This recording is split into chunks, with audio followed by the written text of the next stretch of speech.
I will never forget the moment. David's confident smile shattered when he realized I wasn't as blind as he thought. His face drained of color faster than a storm rolling in, and the panic in his eyes was the sweetest confirmation of every suspicion that had kept me awake at night. I still remember the way the phone vibrated against my desk, that Tuesday afternoon unknown number. I almost didn't answer. Sometimes I wonder how different my life would be if I hadn't picked up Mrs. Benson. I think you should know something about your husband and his assistant. My stomach dropped instantly. The voice was disguised almost mechanical, but the words cut clear as glass. I remember gripping the edge of my desk so hard. My knuckles turned white. A sharp, suffocating panic spread through my chest, each beat of my heart echoing like a thunderclap in my ears. The weight of dread pressed down on me so heavily. I thought I might collapse right there at my desk. My mind spun with flashes of birthdays, anniversaries, quiet mornings together, each memory suddenly feeling tainted, brittle, and false. Who is this? I managed to ask someone who thinks you deserve to know the truth. Check the Grand Elm Hotel receipts, room 412 every Thursday for the past 4 months. Click, they hung up.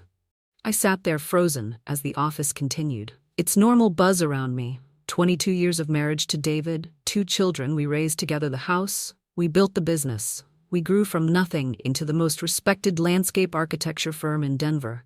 And just like that, with one phone call, everything felt like a carefully constructed lie. An icy numbness began crawling up my spine, but beneath it burned a white-hot fury. I struggled to contain a silent scream clawed at my throat, the pain of betrayal crashing through me in waves. So fierce it almost knocked the breath from my lungs. I didn't cry, I didn't scream. Instead, I did something that surprised even me. I opened my laptop and accessed our company credit card statements, and there they were, like perfect little bullets to my heart. Grand Elm Hotel, 199-95 every Thursday afternoon for the past 16 weeks. All approved by David, all during client meetings that mysteriously appeared on his calendar, just 6 months after we hired Megan, his new executive assistant. Megan, with her perfect auburn hair and eager smile. 30 years old and ambitious. I had personally approved her hiring, impressed by her credentials and work ethic. I even invited her to our home for our annual company holiday party, where she had chatted politely with her husband Noah.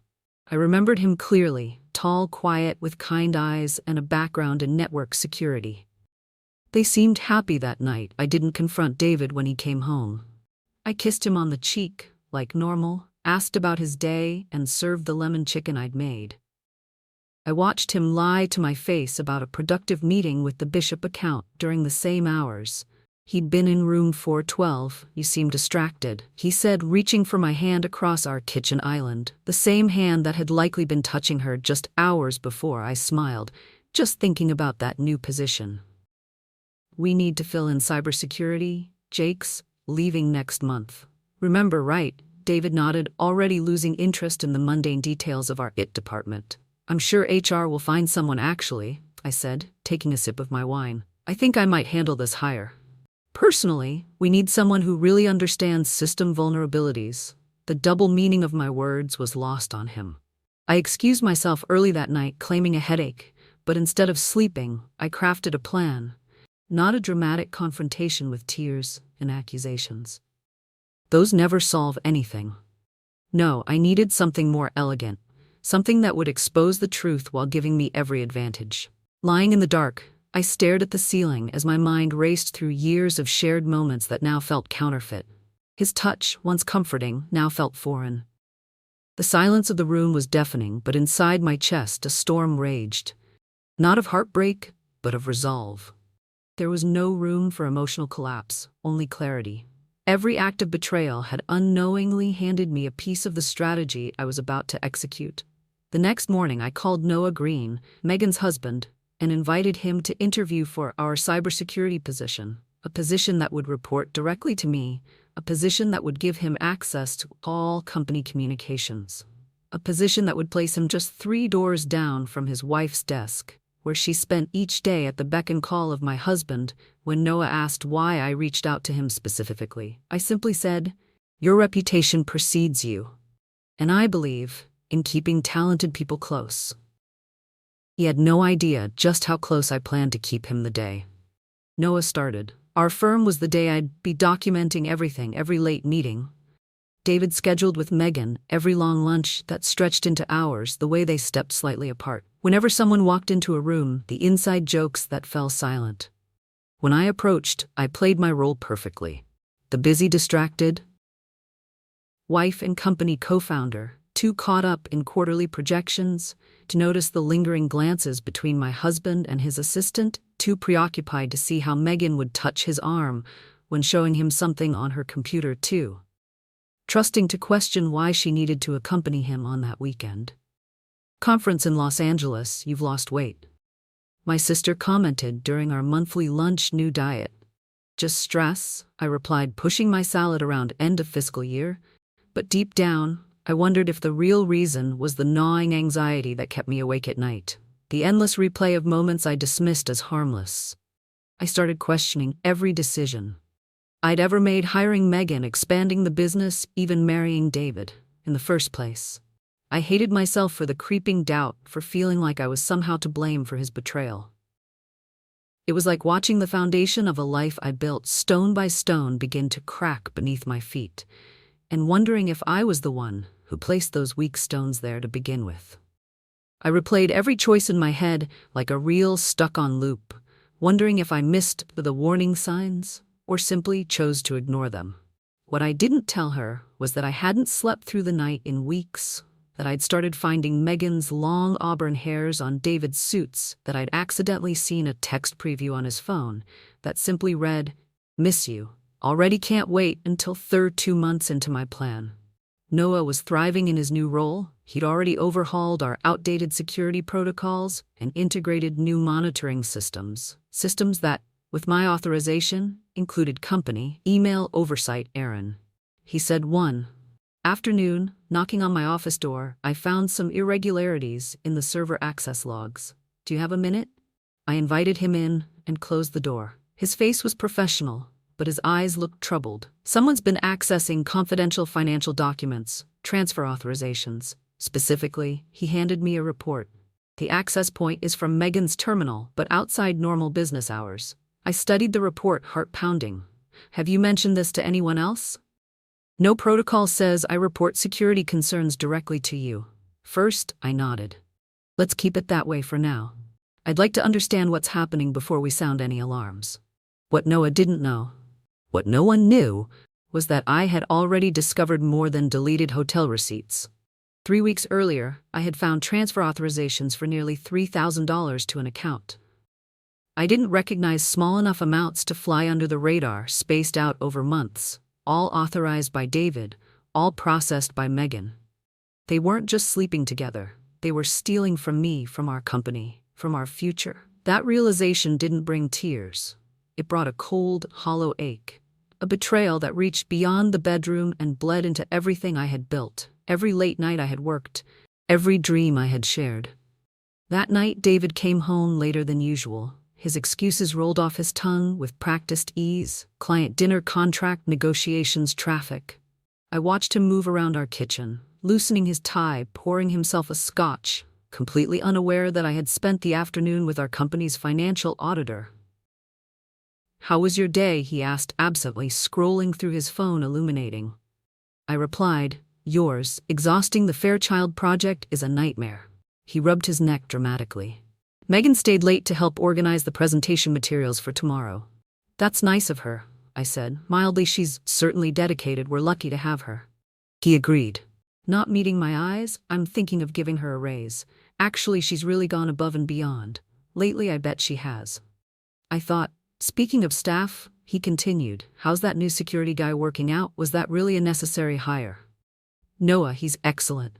Very thorough, catches things others might miss." David frowned slightly. "Just make sure he's focusing on external threats.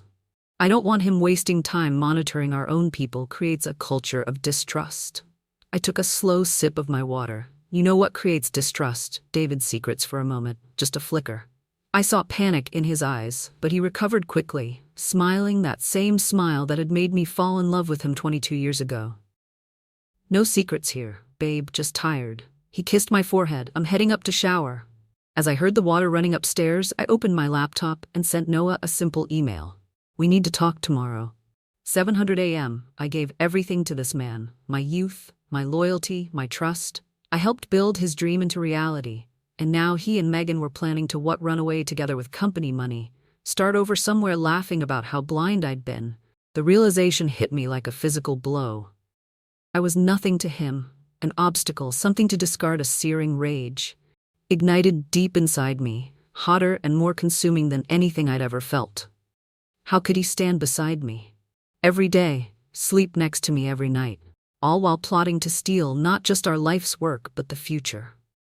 I had fought so hard to protect the betrayal, twisted in my chest like a blade, sharp and relentless, fueling a determination that burned away every last shred of the love I once had for him.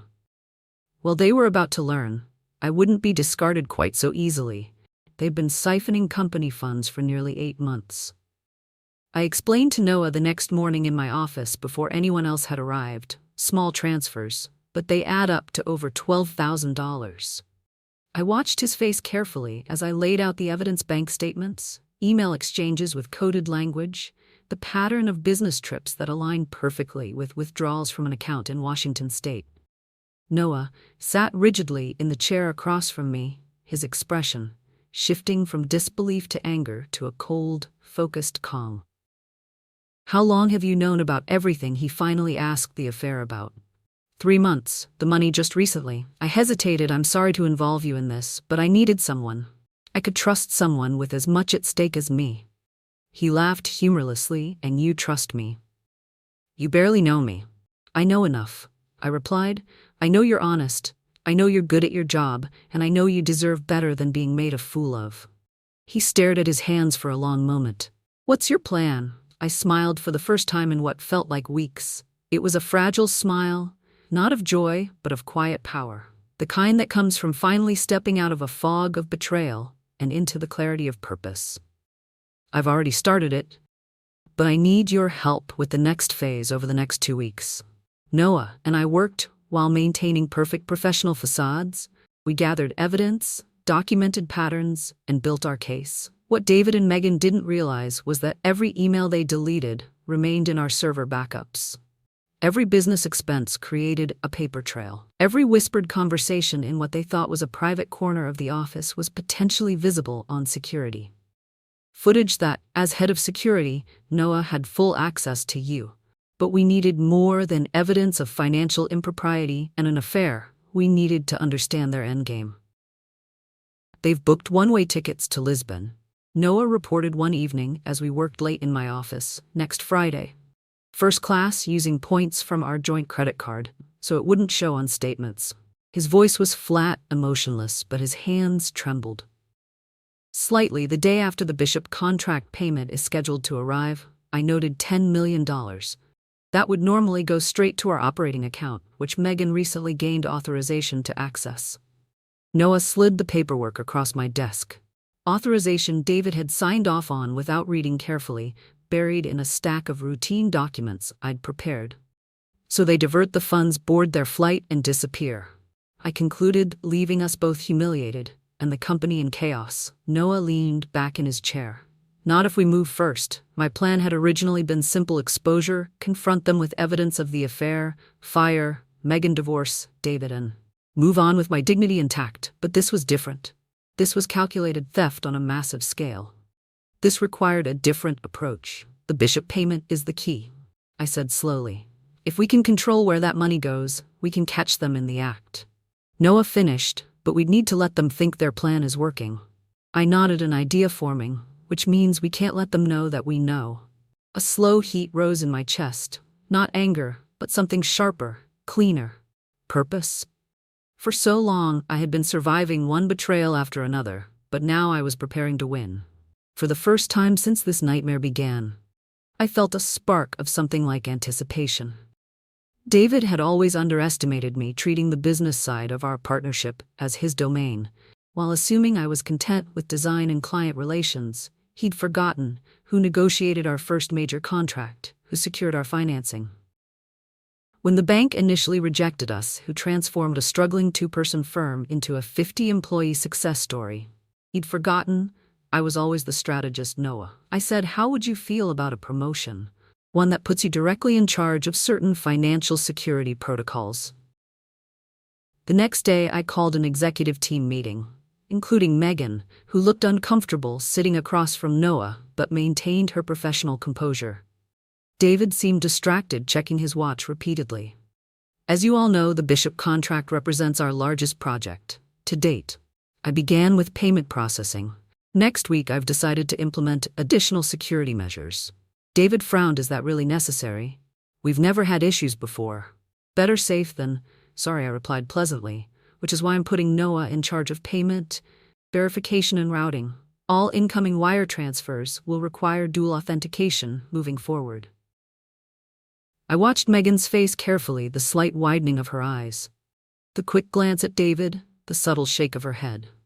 That seems excessive, David argued. It'll just complicate things unnecessarily.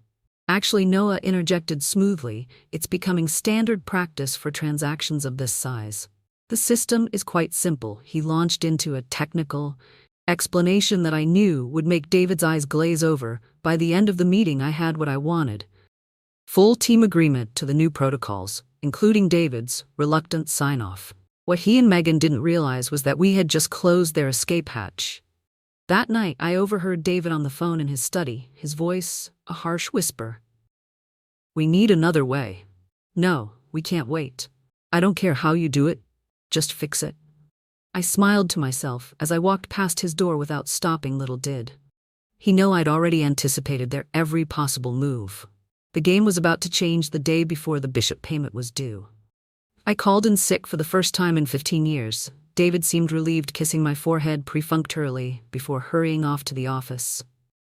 Don't worry about anything, he assured me. I'll handle the Bishop payment processing, you just rest. I waited 30 minutes after he left, then drove to the office, entering through the service entrance. Where Noah was waiting together, we went to the server room, the one place without surveillance cameras. They've changed tactics, Noah reported. Megan accessed the payment routing forms last night and created a duplicate set.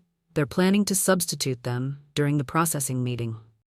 Today I nodded, unsurprised, and the account number, offshore Cayman Islands, untraceable. Once the money lands there, perfect. I said exactly what we expected. By 1000 a.m., we were in position. I watched through Noah's security feed as David gathered the executive team, conspicuously excluding Noah, who should have been there. According to our new protocols, since Aaron is out today, I'll be overseeing the Bishop payment processing, David announced confidently. Megan has prepared all the necessary documentation on cue. Megan distributed folders to everyone present. To anyone watching, it looked completely normal. The trusted executive assistant handling routine paperwork, only Noah, and I knew those folders contained fraudulent routing information. At 10:15. My phone rang. It was Bishop himself, right on schedule. Rachel, glad I caught you. There seems to be some confusion with the payment details. We received 2 different sets of wire instructions this morning. I'm so sorry about that, Gregory. I replied, my voice deliberately concerned. We've been implementing new security measures. The correct details were sent from our secure financial portal. Any other instructions should be disregarded. That's what I thought. He chuckled. Just wanted to confirm before we release the funds should be in your account within the hour. Perfect. And Gregory, thank you for your vigilance. Security is everything these days. At 10:30, Noah and I watched as Megan slipped into David's office. Even without audio, their body language told the story. Her agitation is confusion, both of them frantically checking their phones. At 10:45. I texted our CFO, who I brought into our confidence. The previous day at 10:50, the CFO stepped into David's office, where David and Megan were still huddled over a computer. Great news, he announced loudly enough for the security feed to pick up. The Bishop payment just cleared $10 million safe and sound in our operating account. The look of shock on their faces was something I'll treasure forever. At 11. I walked through the main entrance of our office, dressed impeccably in my Powers suit, Noah beside me. The receptionist's eyes widened. Rachel, I thought you were sick today. I'm feeling much better. I replied loud enough for my voice to carry. Amazing what a clear conscience can do. We walked directly to the conference room and sent out an all-staff emergency meeting notification within minutes. Everyone had gathered, including a visibly shaken David and Megan, who kept a careful distance from each other. Thank you all for coming so quickly. I began standing at the head of the table, David's usual position. I have some unfortunate news to share. I nodded to Noah, who distributed folders to everyone, mirroring Megan's actions from earlier. But these folders contain something very different. But our company has been the target of a serious internal theft attempt. I continued, my voice steady.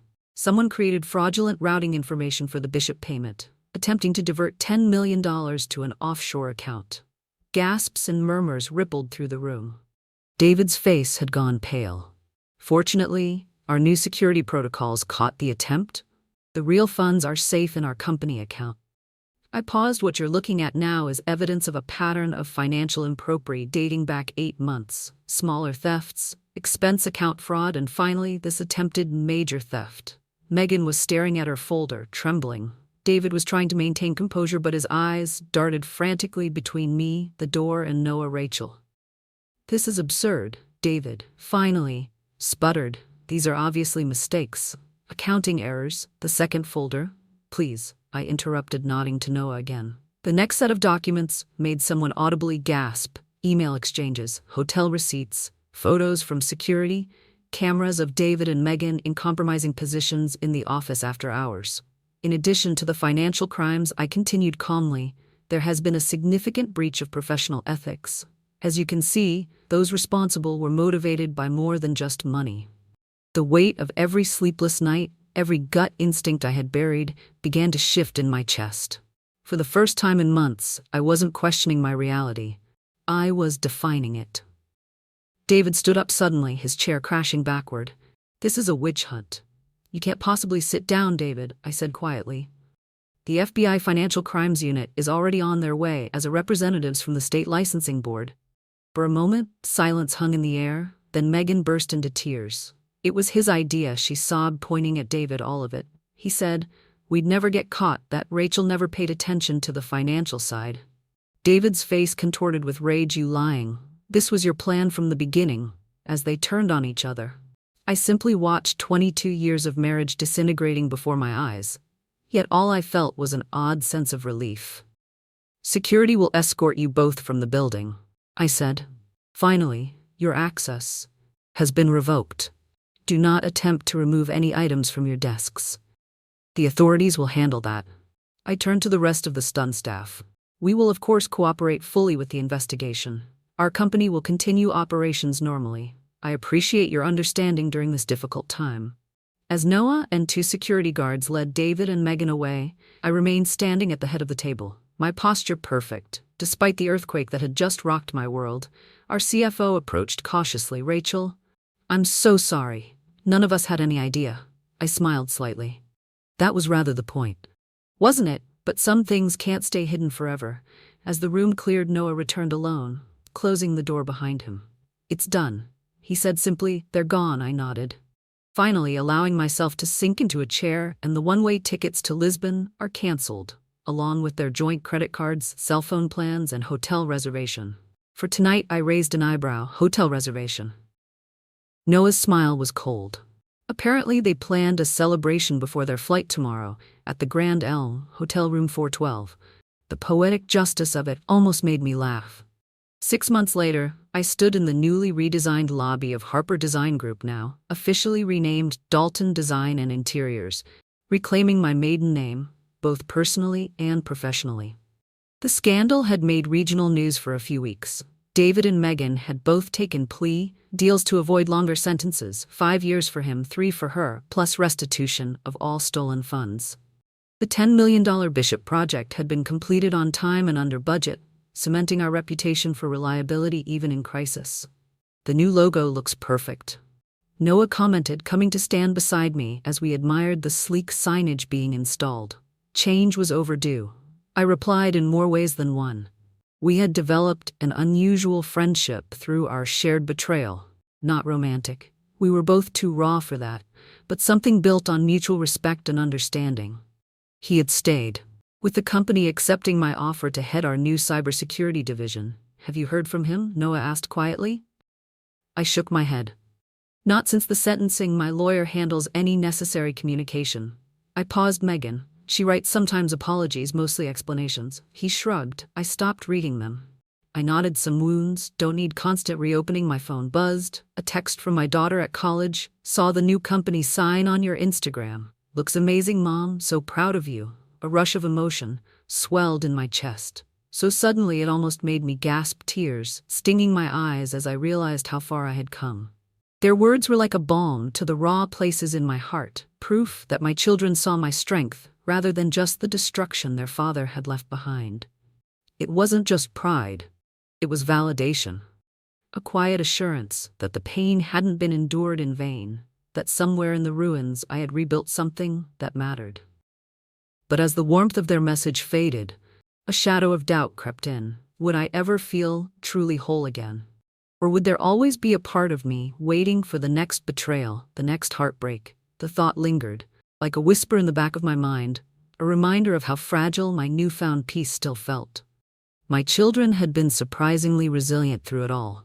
Initially shocked and angry, they'd eventually recognized their father's actions for what they were: selfish betrayals of not just me, but our entire family. They'd stood by me, their respect for me seemingly growing as they watched me navigate the aftermath with dignity. The Bishop clients called Noah mentioned as we walked back toward our offices. They want us to handle their new project in Seattle. Did they mention why they're staying with us? Despite everything, Noah smiled. They said they value working with someone who demonstrates integrity under pressure. Someone they can trust, such a simple word for something so precious and fragile. It had been the very thing that was broken when this all began, and now to hear it spoken in reference to me felt like the soft closing of a wound. That evening, as I locked up my office, I glanced at the framed photo I now kept on my desk, not of David and me in happier times, but of the first building I'd ever designed on my own before I met him. I'd forgotten how proud I'd been of that small medical clinic, how it had represented all my ambitions and capabilities somewhere along the way. I'd allowed my identity to become entangled with David's, my achievements secondary to our shared success. The betrayal had been devastating, but in its aftermath, I'd rediscovered parts of myself I thought were lost as I drove home to the new condo I'd bought, smaller than our family home, but with a stunning view of the harbor. I reflected on the strange journey of the past year. The anonymous phone call that had shattered my world had also ironically set me free. I no longer spent evenings waiting for someone who didn't truly want to come home to me. I no longer doubted my own perceptions when things didn't add up. I no longer compromised my worth for someone who couldn't see it. My phone rang through the car speakers, my sister calling for our now weekly dinner plans, just leaving the office. I answered. I'll pick up the wine on my way. Perfect. And Rachel, that client from New York, called again, the one who wants you specifically for their project. You should say yes. I smiled as I signaled for the turn toward the wine shop. You know what I think, I will. The light turned green and I accelerated forward. Some people might have emerged from betrayal bitter or broken, wary of ever trusting again. But I had discovered something unexpected in myself. A resilience I hadn't known I possessed, and a clarity that only comes from seeing through illusion to truth. The invisible witness I had been in my own life, overlooked, underestimated, dismissed, had finally stepped into the light. And in that light, I found I cast a much longer shadow than anyone, including myself, had ever realized. Dear friend, sometimes the storm we fear the most is the one that clears the path to who we were always meant to be in the darkest hours of betrayal. Remember that no one can steal your worth, unless you give it away. So the story is over, our wonderful friends. Are you still here at this hour? If you are, then something in this journey must have touched your heart in a way words alone can't explain. Maybe it was the quiet strength Rachel found in the middle of betrayal, or the way she rebuilt herself, piece by piece, not into who she was before, but into someone more whole, more honest, more her. It's stories like this that remind us healing isn't about going back, it's about growing forward. What lies behind us and what lies before us are tiny matters compared to what lies within us. That's Ralph Waldo Emerson, and that's exactly what this story showed us. Rachel didn't let her pain define her. She didn't become smaller because of it. She rose, not in spite of the storm, but because of it. In life, we all face moments that threaten to undo us. And yet, like Rachel, we have a choice. We can let the betrayal, the heartbreak, the loss become the end, or we can use it as the beginning of something new, something powerful. That moment you decide you're still worth it, no matter who couldn't see it. That's the real victory. So if you're here, still listening, maybe this is the sign you needed, that you are not invisible. That your story matters, that you too can rebuild on your own terms. If this story moved you, gave you strength, or even just made you feel a little less alone, please, like, share, and subscribe. We'll keep telling stories that remind you of your strength, your worth, and your power to start again. Thank you for staying with us. From our heart to yours. See you in the next one.